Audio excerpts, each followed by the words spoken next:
How to find the HDFC bank SWIFT code. So as you can see, I'm the WISE page and here it shows the HDFC bank SWIFT code in India. So the SWIFT code for HDFC bank is this. However, HDFC bank uses different SWIFT codes for different types of banking services. Now when we scroll down, you can even see there are more details about the banks of the bank name, the SWIFT code to bank address, city and country.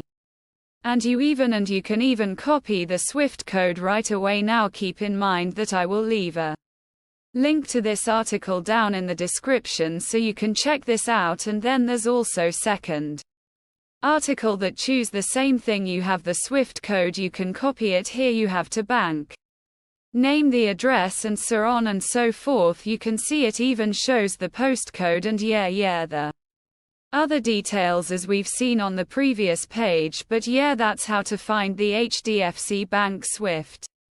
Thank you for watching.